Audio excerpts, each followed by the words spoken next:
따낼 수 없다 이런 이야기고요. 두 번째는 또 이 케인주의가 깨지고 신자유주의로 전환되는 과정, 이 과정 역시 70년대 자본주의 역사 세 번째 구조적 위기에서 격렬한 계급 투쟁 과정의 어떤 결과입니다. 그 시기에 유럽의 노동운동, 노동자 정당이든 노동조합이든 삼인주의를 어떤 내용으로 추구했던 이 부분은 그 결정적인 대중의 혁명적으로 지출하는 시기에 오히려 체제 내적인 기껏 이제 삼인주의나 케인주의를 급진화하는 정도의 이런 그 시도를 하다가 결국 이제 자본가에게 처절하게 깨졌죠. 그 결과가 이제 신자유주의로 왔습니다. 그래서 지금 이제 시점에서 신자유주의가 위기 또는 파산했기 때문에 다시 케인주의나 신자유주의 아니죠 사회민주주의가 대안이 될 수 있고 그리 돌아가자 이렇게 이야기하는 것은 사실은 삼민주의 정도 의식 가지고는 어림도 없는 거죠. 오히려 그때 노동자 계급이 깨졌던 그 이상의 어떤 변혁적, 혁명적 이런 정신과 투쟁으로 어떤 밀어붙였을 때 그나마 그걸 되돌릴 수 있지. 그냥 그게 이제 파산했으니까 우리 또 더 나은 조절 체제로서 그게 삼민주의를 가자 해서 될 문제는 아니고 말입니다. 그리고 많은 사람들이 이야기하고 있습니다만은 이미 역사가 시대가 바뀌었습니다. 20세기 후반 21세기에 들어오면서 이미 전 지구적 자본주의로 그래서 자본도 독점 자본에서 적극 자본화되고 그래서 사실은 케인주의나 삼인주의가 전제하고 있는 그건 바로 국민국가가 독점 자본을 통제한다는 겁니다. 근데 이미 독점 자본이 일국적 통제를 벗어나서 초국적 자본화가 됐는데 더 이상 이제 통제가 할 수 없는 거죠.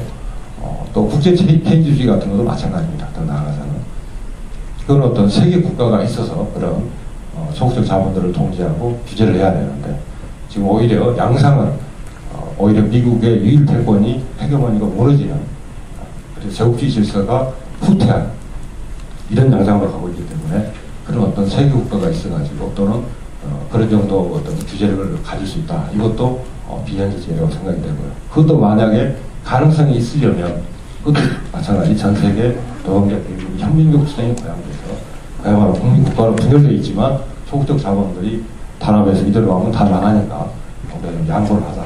이렇게 해서 양보를 하면 모를까. 그렇지 않은 경우는 비현실적이라고 생각이 됩니다.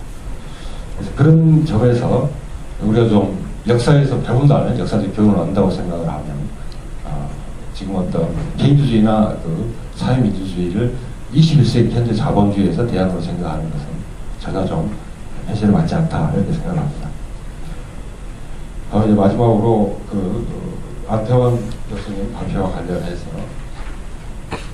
21세기 사회주의가 뭐고 베네수엘라 볼리바리아 혁명 성격이 뭐냐만 간략히 말씀드리겠습니다. 21세기 사회주의 하면 마치 베네수엘라의 특수한 또는 베네수엘라 차베스 혁명의 특수한 이런 걸로 많이 논의되고 있는데 저는 일정하게 거기서 좀 가장 적극적으로 활발하게 뽑혔기 때문에 그런 측면도 있다고 봅니다만은 지금 시점에서는 이미 그런 특수성을 좀 넘어서서 특수성을 가지고 있지만 보편적 일반성을 가지고 21세기 사회주의를 이야기하고 있다고 봅니다. 그 기본 특징은 20세기 실패한 사회주의가 왜 실패했는가에 대한 대단히 비판적인 성찰을 토대로 해서 지금 21세기 어떤 주객관적 조건에 맞게 자본주의에 대한 대안으로서 새로운 사회주의를 추구한다 하는 어떤 지향을 가진 그런 일반적 보편적 흐름으로 이야기할 수 있지 않느냐고 생각합니다. 그 핵심 문제는 이제 국가 문제입니다. 제가 이제 베네수엘라 볼리바리아 혁명 성격 때 이야기를 하겠습니다. 그 다음에 이제 베네수엘라 볼리바리아 그 혁명의 성격은 아까 이제 그 발제에서도 많이 나왔습니다만 이건 이제 상당히 신자유주의에 대한 대안, 이 신자유주의에 대한 대안으로 이야기하면 이제 삼민주의든 케인주의든 마찬가지로 자본주의 체제 내적 대안을 의미하게 됩니다.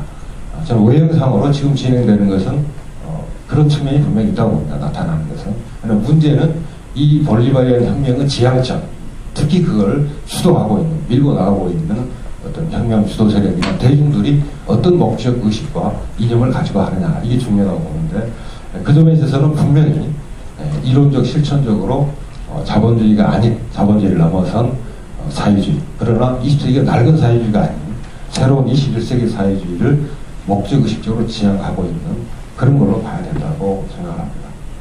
다만 그 과정이 국가 권력에 의해서 위로부터 진행하는 게 아니라 철저히 대중의 힘에 의거해서 대중 역량을 토대로 해서 계급투쟁 과정을 통해서 점진적으로 또는 완만하게 진행하고 있기 때문에 현재 어떤 낮은 수준의 혁명 진행 정도 때문에 좀 유럽 3인조 이상하다는 이런 오해 이런 것도 생길 수 있다고 봅니다. 그래서 이제 아까 우리 그 발제하시는 안태환 교수님도 좀 그런 동시에 다 말씀을 하셨는데 그런 것들 좀 분명히 드러나지 않는 것 같습니다. 시간이 없는데 제가 그 나바로 장관을 면담을 했을 때 한 예로 왜 이게 단순히 21세기 사회주의가 레토릭이라든지 수사나 구호가 아니고 실제 그 혁명을 이끌어 나가는 주체들이 대단히 어떤 심각한 그런 고민과 성찰 속에서 이루어졌다는 한 예입니다. 그 한 시간 동안 이야기를 하면서 21세기 사회주의를 이야기하게 됐는데 그 이제 21세기 사회주의와 20세기 사회주의에 대한 성찰에 관해서 메자로스라는 아주 나이 많은 원로학자가 그 자본을 넘어라는 1000페이지 가까이 된 책이 있습니다. 그게 사실은 현실 사회주의에 대한 어떤 비판적 성찰 그리고 그걸 넘어선 자본주의 대안으로서 새로운 21세기 사회주의에 대한 고민 이런 게 많이 담긴 책인데 그 책이 그 나바로 장관 책상에 집무실 책상에 펴져 있어요. 바로 이제 그 차베스 대통령이 모든 장관들은 21세기 사회주의에 대해서 공부를 해라 해가지고 자기들도 법무부는 틈틈이 그 책을 보고 있다고 합니다. 그렇듯이 뭐 얼마나 충실하게 하는지는 모르겠습니다만 그렇게 분명한 이론적 의식적 지향을 가지고 하고 있는 것은 분명하다고 봅니다. 다만 그 속도와 대중 영향 직수에 따라서 완만하게 진행되기 때문에 명확하게 아니 그런 성격은 드러나지 않다고 봅니다. 나머지는 시간이 없어서 그 자료를 참조를 하시고요. 그리고 아마 지난 10년간에 그리고 이제 또 하나 볼리바리안 혁명을 좀 급진적 참여민주주의로 평가하는 것 저는 분명히 그런 요소가 있습니다만은 그걸 넘어서고 있다. 민주주의 차원에서도 이미 주인되는 민주주의 그래서 부르주아 민주주의 틀을 넘어선 그런 어떤 근본적인 변혁을 추구하고 있고 그건 분명한 것 같습니다. 그래서 이제는 상당히 10년간의 극진민주주의적인 정치혁명을 토대로 해서 상당히 사회혁명들을 좀 본격적으로 전 방면으로 확산해 가고 있는 것 같습니다. 국제관계는 아까 충분히 발제해서 이야기를 했고요. 한 가지만 말씀드리면 이 작년 11월입니다. 차베스 대통령이 지금 시기에 어떤 세계 경제대공황과 그에 따른 제국주의 침략 전쟁 그리고 이제 그 환경 재앙으로 상징되는 여러 문제들 등등으로 인류 절멸의 위기에 대해서 전 세계 사회주의 세력들이 또 반제국주의 세력들이 단결해서 제5 사회주의 인터내셔널을 결성하자 하는 호소를 했습니다. 올 4월에 아마 소집을 추진하고 있는 걸로 알고 있습니다. 그래서 이제 결론적으로 제가 이제 오늘 두 분 발제를 들으면서 그리고 이제 우리가 이 시점에서 좀 이념과 비전과 전략으로서 대안을 생각할 때 저는 우리 지금 21세기 초 현재의 시점이 그야말로 세계사적인 대전환기가 아니냐 하는 생각이 들고 하나의 어떤 사회 시스템으로서 경제, 정치, 사회, 세계를 조절하는 그런 운영 원리나 어떤 시스템으로서 자본주의는 거의 지금 시점에서 절대적 한계에 이른 게 아닌가. 그래서 앞으로 자본주의적 대안은 없지 않느냐 하는 생각을 많이 하고 있습니다. 그래서 우리는 좀 더 어렵지만 좀 더 진취적으로 정책 대안을 넘어서서 21세기 사회주의를 지향하고 그 내용을 모색하고 만들어 나가는 이런 방향으로 나가야 되지 않겠느냐 이렇게 생각합니다. 이상입니다. 네, 감사합니다. 다음에 정성님 교수님.